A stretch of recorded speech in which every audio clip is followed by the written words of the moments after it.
MD Bhubaneswar पूरा ओडिशा राज्य weather bulletin करुच्ची। जब देखा गत 24 घंटे हाईएस्ट मैक्सिमम टेम्परेचर रेकर्ड करा बलांगीर 39 डिग्री सेल्सियस। आउ जदि देखा आगामी 7 दिन फोरकास्ट जदि देखा पूर्वानुमान करुच्ची कि आगामी 7 दिन वर्षा रहिबो हल्का मध्यम धरण वर्षा सहित बिजुली घड़घड़ी आ झटका पवन भी रहिबार संभावना रही। किंतु आगामी 24 घंटा गोटे कि दुईटा स्थान में प्रबल वर्षा होबार भी संभावना रही। आगामी 24 घंटा लाइट मॉडरेट रेन हल्का मध्यम धरण वर्षा सहित प्रबल वर्षा गोटे कि दुईटा स्थान में सहित कुआपथर वर्षा बिजुली घड़घड़ी आ झटका पवन 50 ରୁ 60 किलोमीटर/आवर रहिबार संभावना रही।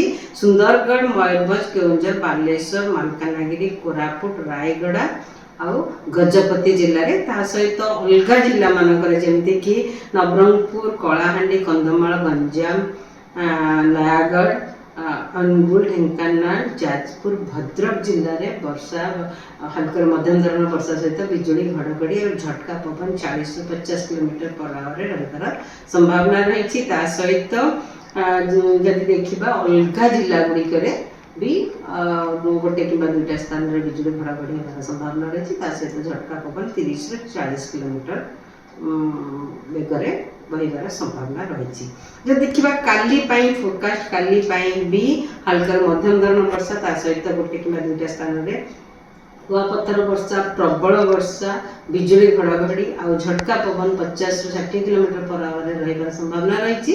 जमती गंजाम गजपति मयूरभंज बालेश्वर एवं भद्रक जिले में ता सहित काली 4 तारीख हल्का मध्यम धरण वर्षा बिजुली घड़घड़ी और झटका पवन 50 ରୁ 60 किलोमीटर/आवर रहिबार संभावना रही। केन्द्रापड़ा जाजपुर ढेंकानाल अनुगुल जिले में आ मालकानगिरी कोरापुट रायगड़ा कलाहांडी कंधमाल नवरंगपुर जिले में भी वर्षा सहित बिजुली घड़घड़ी झटका पवन 40 ରୁ 50 किलोमीटर/आवर अलग जिला गुड़िक भी बिजुली घड़घड़ी होबार संभावना रही। वर्षा भी रहिबार संभावना रही हल्का मध्यम धरण सहित झटका पवन 30 ରୁ 40 किलोमीटर/आवर रहिबो।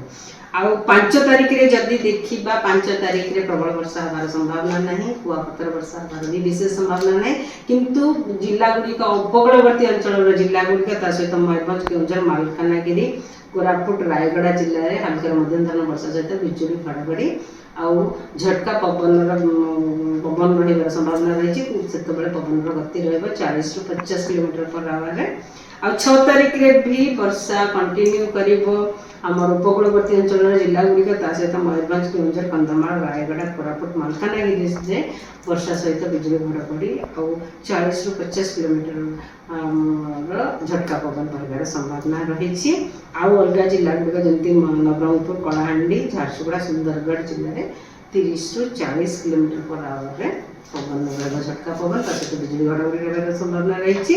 आ 6 तारीख रे किछि वार्निंग नहीं किंतु गोटे कि दुईटा स्थान में हल्का मध्यम धरण वर्षा रहिबो 6 तारीख 7 तारीख 8 तारीख रे भी रहिबा। आ जदि देखा तापमात्रा दिन तापमात्रा विशेष परिवर्तन होबार संभावना नहीं आगामी 4-5 दिन मध्य। नमस्कार।